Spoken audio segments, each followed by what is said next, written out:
Cedar Bluff, Virginia, Friday, November 8, 2013. According to accounts, at around 10 a.m., 41-year-old Eric Grady Smith left his home along West Hurt Buggy Road, reportedly to do some hunting on his property.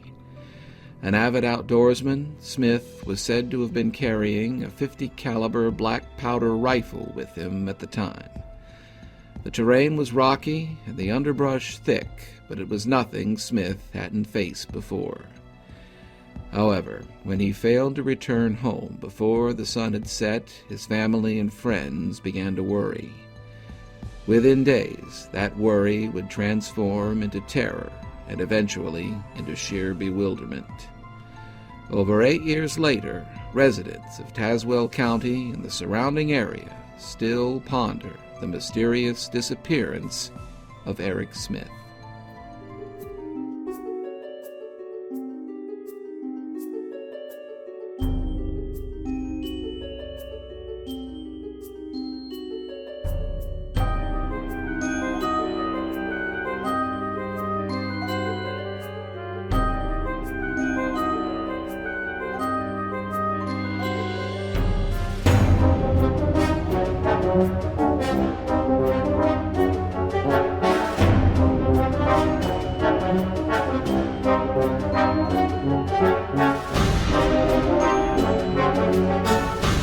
In rural parts of the world, hunting is a routine part of many lives.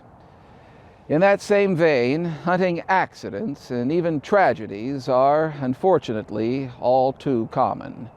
From treacherous terrain to animal attacks to accidental encounters with other hunters, the obvious dangers are many. However, by all accounts, Eric Smith was an experienced hunter who knew the area and the terrain well. This has led many to speculate that his disappearance may not even be related to hunting at all, but may have its roots in something more sinister. Did Eric Smith become another unfortunate victim of a hunting accident? Or are the reasons for his disappearance more complicated? Could foul play be involved? And is it even possible that Eric Smith is still alive? Tazewell County, Virginia, population 40,000, is located in the extreme southwestern portion of the Commonwealth. Bordered by McDowell County, West Virginia to the north and Smith County, Virginia to the south, Tazewell sits directly astride the spine of the Great Appalachian Mountains. Part of the Bluefield, West Virginia, Micropolitan Statistical Area, it is a mostly rural and mountainous locale, known for its cragged mountain peaks and rustic charm. It is a region blessed with a rugged beauty all its own. In 1990, the Nature Conservancy declared Tazewell's Clinch River Basin to be one of only 20 last great places in the world. Coal mining, along with oil and natural gas extraction, comprise the bulk of its economic foundation, but the tourism and leisure industry are not far behind. Hiking, cycling, and a myriad of other outdoor activities are rarely more than a stone's throw away. 41-year-old Cedar Bluff resident Eric Grady Smith was general mine foreman of the Buchanan No. 1, a mine owned and operated by Consul Energy. His co-workers and friends later described him as professional and very safety-conscious, not the type of individual who would knowingly court danger or controversy. They also remember him as being a dedicated family man, as well as a fair-handed yet ambitious worker. Hardly a man one would expect to seemingly up and vanish without so much as a parting word. And yet, that somehow appears to be just what has happened. 9 years later, the details surrounding Eric Smith's disappearance continue to confuse and confound. There are even some who question whether or not Eric actually disappeared on the day he is thought to have disappeared.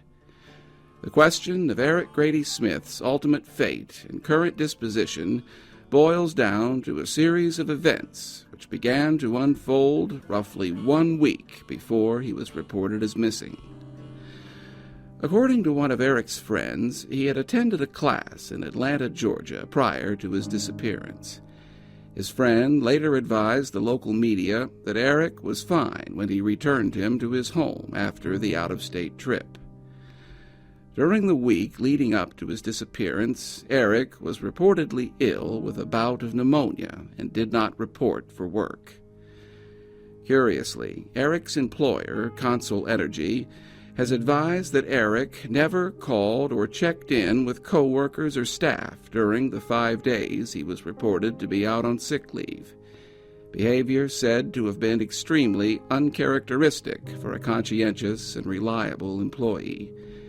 Instead, Eric's wife called in, advising his employers that he was too sick to work. By Thursday, November 7th, Eric was apparently feeling somewhat better and is reported to have emailed his employers, stating that he would soon be returning to work, probably on Saturday, November 9th. Friday, November 8th, 2013. According to published accounts, Eric Smith got up that morning with plans to either go hunting or at the very least check the area around his deer hunting stand. According to Eric's mother, this was not at all out of the ordinary for him.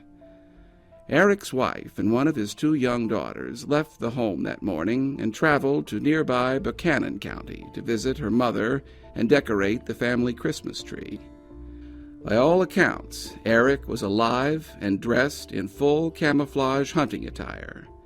The time was approximately 10 a.m.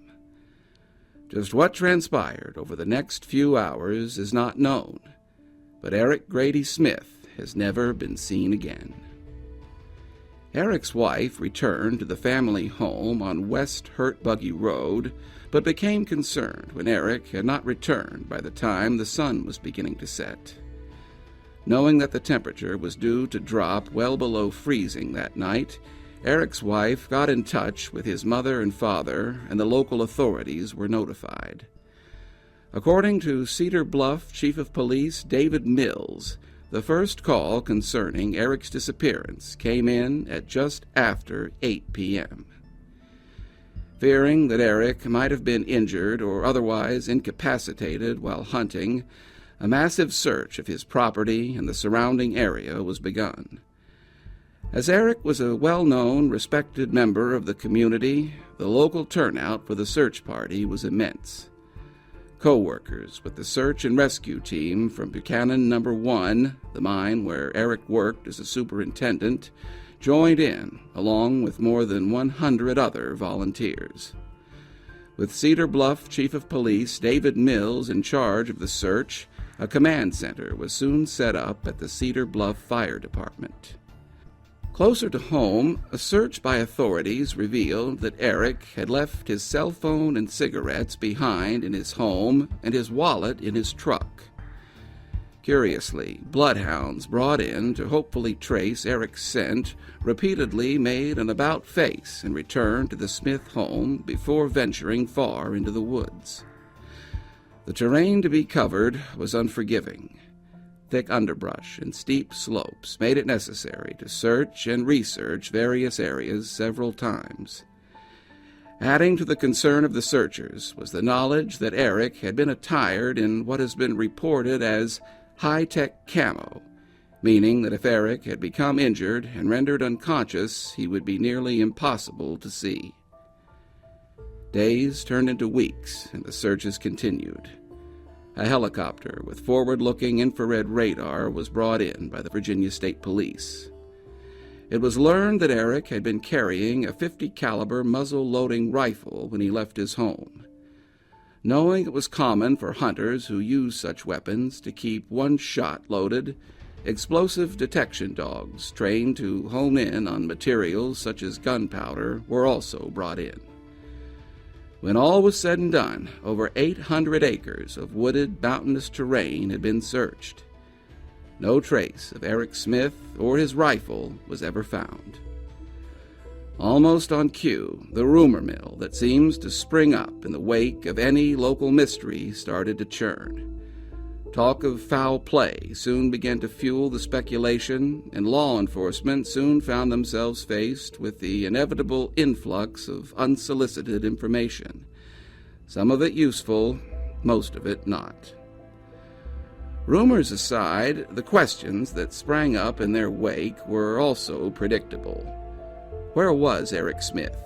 Was he alive or dead? Why was he nowhere to be found? If he was dead, was it accidental or deliberate? If he had simply up and left, why and how?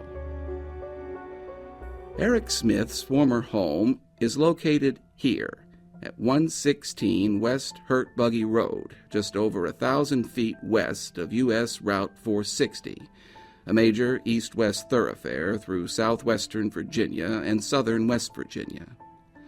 Smith's property composed approximately 400 acres of land, bordered to the east, west, and north by West Hurt Buggy Road and a power line right-of-way to the south.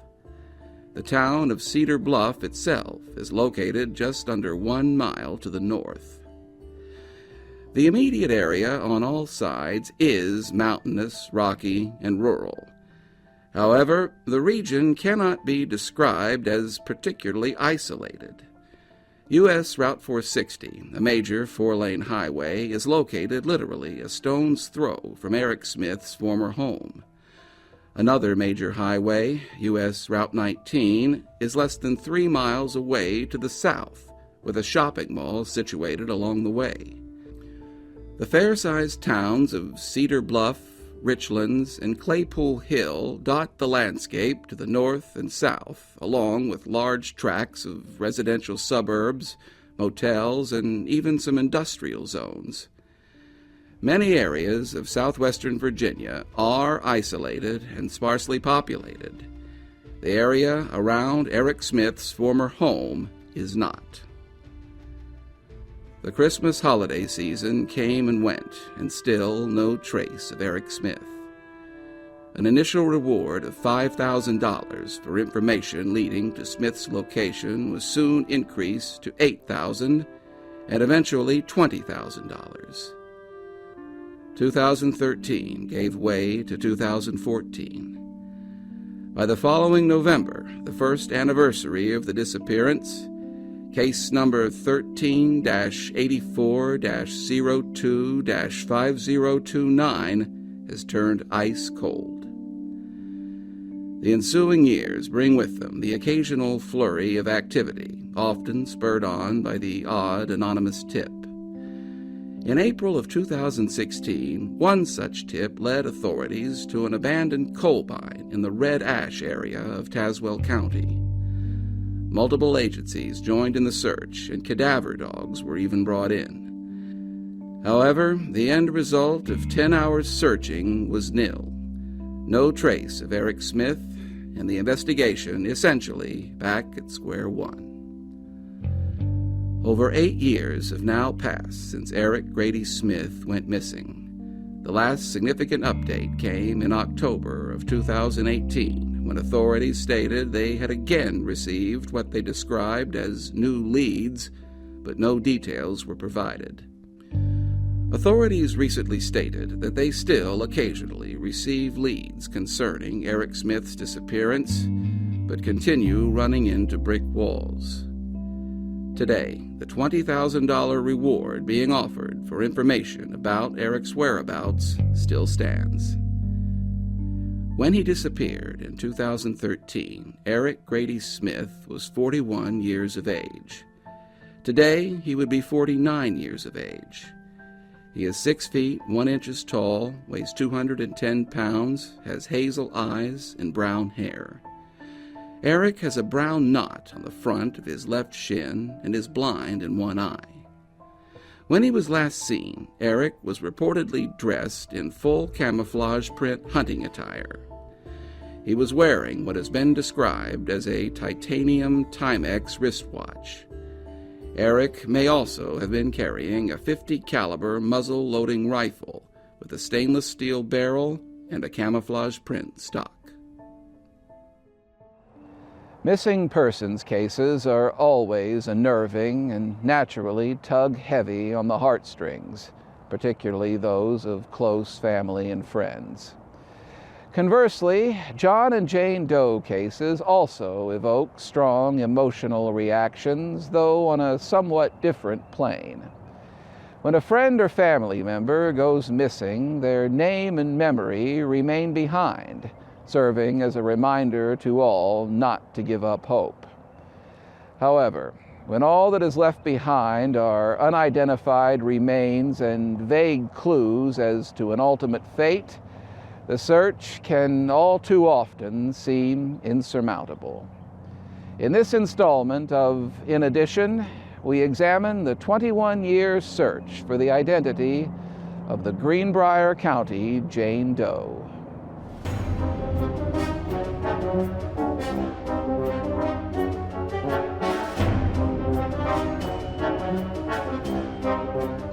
Interstate 64 branches off from I-77 at Beckley, West Virginia, and goes on to fully traverse the Appalachian Spine, one of only a handful of four-lane highways to do so. Not fully completed until 1986, this stretch of highway serves as a kind of canvas for genuine Appalachian beauty, winding, rising, and dropping its way through some of the most spectacular vistas to be found in the Virginias. Its appeal is both visual and eclectic, showcasing the grandeur of the Appalachian Mountains while simultaneously reminding motorists that the city of Lewisburg was christened the coolest small town in America in 2011. However, as is often the case with many idyllic locales throughout the world, this scenic stretch of countryside is not immune to crime or violence, and one of its most confounding mysteries began to unfold on May 9, 2001. Its genesis is all too familiar, an accidental discovery resulting from an innocent and almost innocuous activity. That day, an employee of West Virginia Paving was scavenging for mason jars along a steep embankment adjacent to U.S. Route 60. The site had a local reputation as a popular stopping point for truckers and other motorists driving along nearby I-64. Its steep drop-off was difficult to access by foot, making it an enticing spot to dispose of garbage. This reputation as a dumping ground, in turn, attracted many adventurous locals who would often brave the steep embankment in search of glass bottles and other potentially valuable bits of rubbish. However, on May 9, 2001, the West Virginia paving employee would happen upon far more than he had bargained for. That day, during his innocent search for cast-off garbage, he stumbled upon something macabre. Apparently cast off for quite different reasons: a human skull. Startled by his unnerving discovery, the scavenger contacted the West Virginia State Police. Troopers from the Lewisburg detachment were dispatched to the area and immediately began a thorough, grid-like search of the embankment. Over the next several days, authorities sifted through a morass of junk, animal bones, and vegetation. While much of the debris proved unrelated to the Jane Doe, they were able to recover additional skeletal remains, later confirmed to have come from the same person as the skull. Sadly, according to public accounts, no traces of clothing or other identifying personal effects were found. The fully skeletonized nature of the remains clearly indicated that the unknown individual, whoever he or she was, had lain along the embankment for quite some time, years as opposed to months. Authorities initially had no indication as to just how the unfortunate individual had come to rest in the ravine. While difficult to access, the location's reputation as a rubbish dump made it a seemingly ideal place to dispose of unwanted items. The possibility of foul play, therefore, could not be ruled out. Once the crime scene had been thoroughly searched, the recovered remains were sent to the offices of the West Virginia State Medical Examiner for an autopsy. It was subsequently determined that the remains were those of a Caucasian female, approximately 37 to 47 years of age.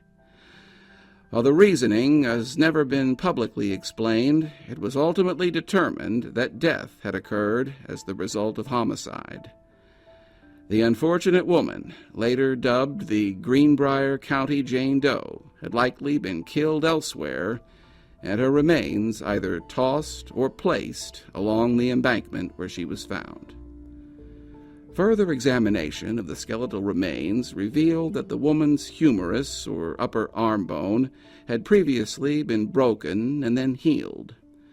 Pelvic bones indicated that she had given birth at least once during her lifetime.